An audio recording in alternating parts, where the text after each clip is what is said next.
Okay, ladies, in this screencast, we begin our last chapter, chapter 28, which is going to focus on the main events of the 1970s and 80s.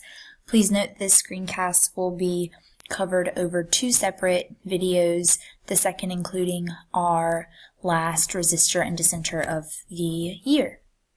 So we're going to kind of continue with Richard Nixon's presidency, as he is who we left off with at the conclusion of the Vietnam War.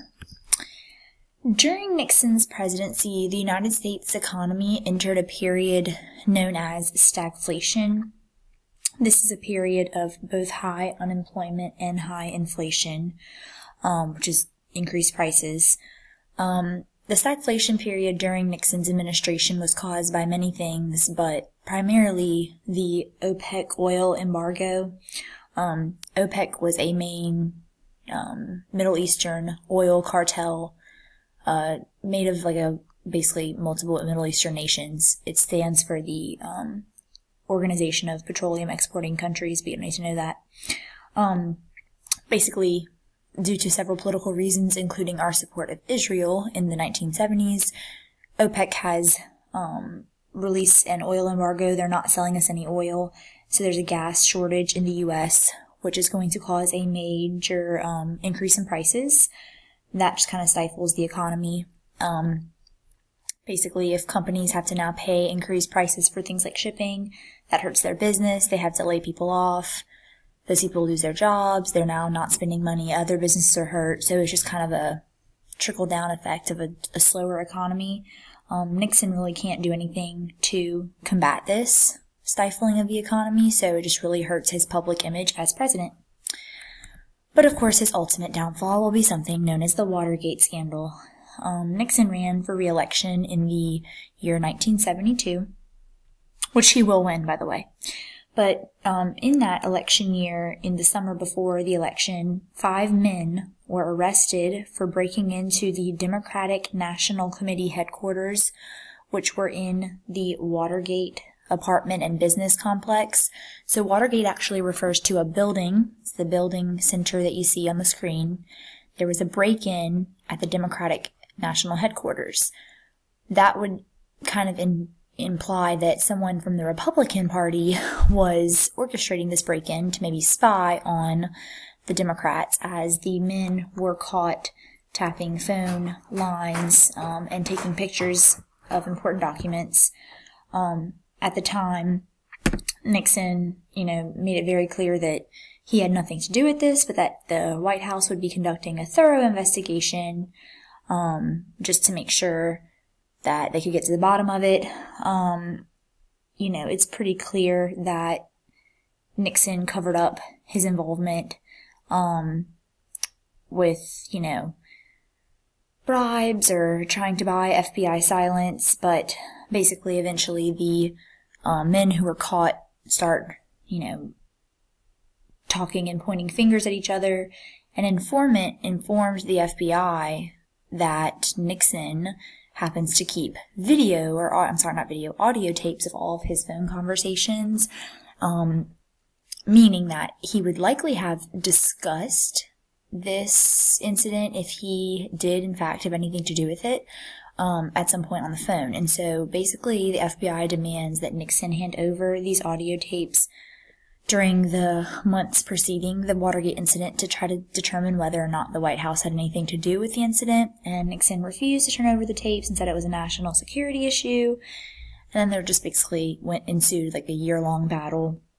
Finally, the Supreme Court ordered that Nixon hand over the tapes. He had initially agreed to hand over the transcripts, which just mean the typed out conversations. The problem is you can just omit a conversation you don't want to be read that way. But the Supreme Court demands he actually hand over the tapes. By the time he does, it is very clear that the tapes that he hands over have been tampered with, long gaps during certain parts of the conversation, as if they've been messing with. And tampering with evidence is a crime during any kind of criminal investigation. So at this point, Nixon is sunk, and before he could be impeached, he actually will resign the office of the presidency. He gives a very impassionate speech about how he isn't a crook before he does that, but it's pretty clear that had he not resigned, he would have been impeached and successfully thrown out of office. Here's a picture of Nixon leaving the White House, departing with his signature peace out move, as pictured on the screen. When he resigns, Gerald Ford will become the next president, as Gerald Ford was the vice president at the time. I want to talk about a new wave of politics kind of coming into the 1970s and 1980s, and that's modern conservatism. The first term we're going to go over is the New Right. The New Right was a term coined by the press, but it was a mix of grassroots social conservatism, and then also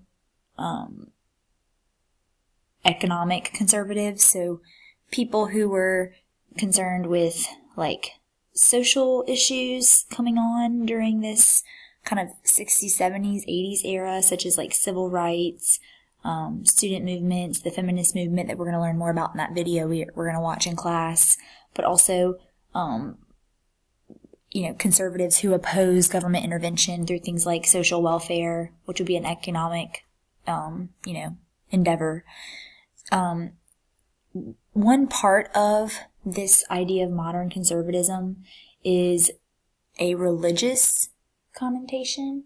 And so we're going to talk about something called the moral majority, which is a group founded by Jerry Falwell, as seen on the screen. The moral majority was a major driving force within the religious right. Basically, we see the rise of evangelical Christianity during the 1970s, kind of focused on, in some extremes, like fundamentalism and an absolute belief in the Bible, as we've talked about in previous chapters. But we see that resurging in the 70s. The Republican Party will be reshaped by the religious right in this era. Basically, evangelicals kind of taking root within the Republican Party and making political issues religious or moral issues, which we do still see today in modern times, some political, laws or regulations being deemed moral or immoral.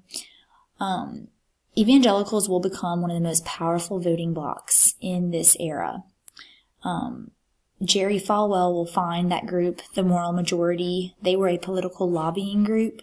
They played a key role in the mobilization of conservative Christians as a political force. So again, using your religious beliefs to shape politics, that is becoming a new kind of mindset in the 1970s. Again, that exists today, but we saw it kind of first come out in the 70s, because before then, that was something we had not seen. Like religion, at this point, is coming more fully into politics, and that's kind of not been seen in the decades before the 1970s.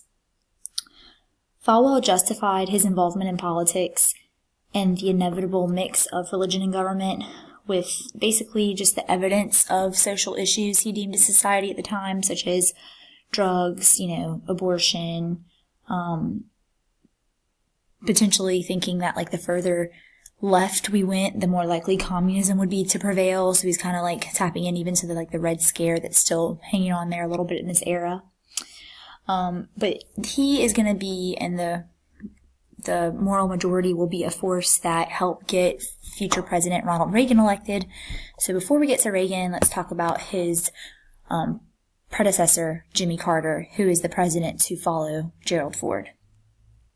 Jimmy Carter was actually a Washington outsider, meaning he was not a career politician. He did get involved in politics in adulthood, but before that, he was a peanut farmer from Georgia, who later chose to get involved in politics. Because he's an outsider from politics, the United States actually, the citizens elect him because they have a faith in him that, he will not be corrupt and lie to the people, and how they feel government's been lying to them because of things like the Pentagon Papers and the Watergate Scandal. They feel like Jimmy Carter is someone they can trust, and so they like the idea that he was not as, dipped into politics as other candidates and other presidents had been in the past. We are going to talk about two of the main events that occur during Jimmy Carter's one term in office, the first of which being the Camp David Accords.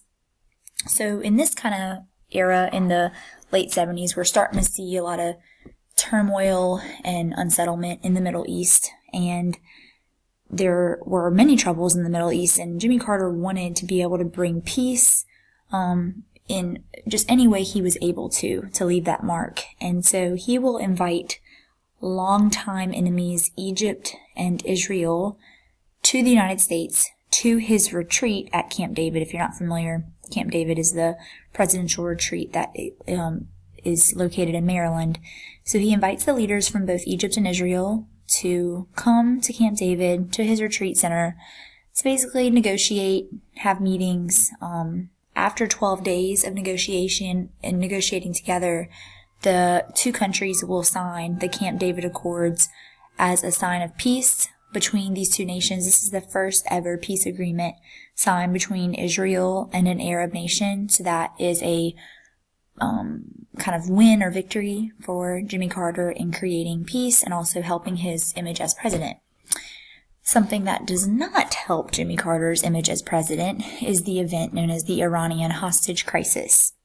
I do have a little bit of backstory with this, which you will not need to reiterate this backstory on the test, but I still think it would be helpful in you understanding like what the heck happened in Iran for there to be an American hostage crisis. So in 1979, the Shah is like a leader term. So like king is to England as Shah is to Iran. So the Shah of Iran was in some pretty hot water. The Shah was an ally of the United States, but the people of Iran had basically risen up and overthrown the Shah, as he was pretty corrupt to his own people.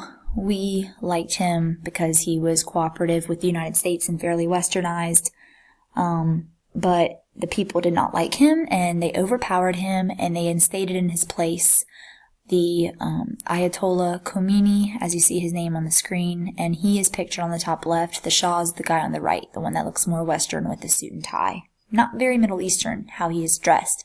We kind of talked about this, how, in Vietnam, like Diem didn't accurately represent his people. It's kind of the same thing with the Shah in terms of his mannerisms and culture. Anyway, the people are very angry at the Shah because of his years of corruption and brutality, and the people of Iran having poor economy during a time that the Shah was living in prosperity.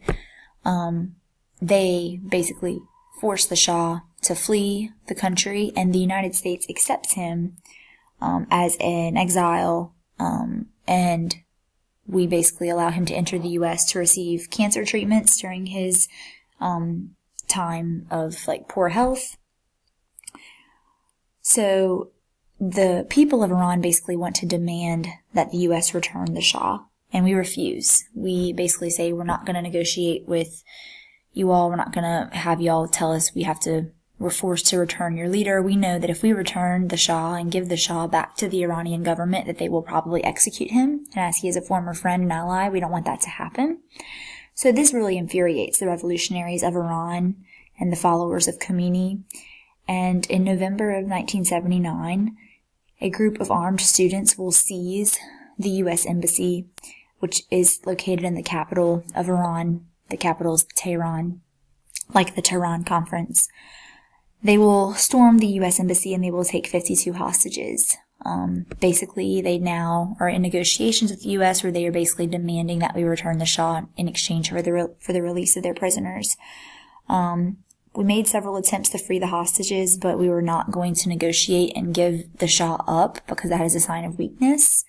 So Carter is the president during this whole time. So many, obviously, Iranians are resentful towards Carter for not releasing the Shah, but honestly, many Americans just want him to release the Shah too because they want to get the hostages back, especially the families of those 52 victims. The people of Iran really just wanted to kind of stick it to Carter because the second that Ronald Reagan will replace Carter as president, all of the hostages are released, which then leaves a victory kind of in the wings for Ronald Reagan and makes Carter look a little bit foolish overall that he wasn't able to get them returned. All in all, they were gone for, I believe, 444 days, so they were kept for about, or just over a year and a half or so. All right, y'all. Write down any questions you have. As I said, I will be posting part 2 of the screencast early this week.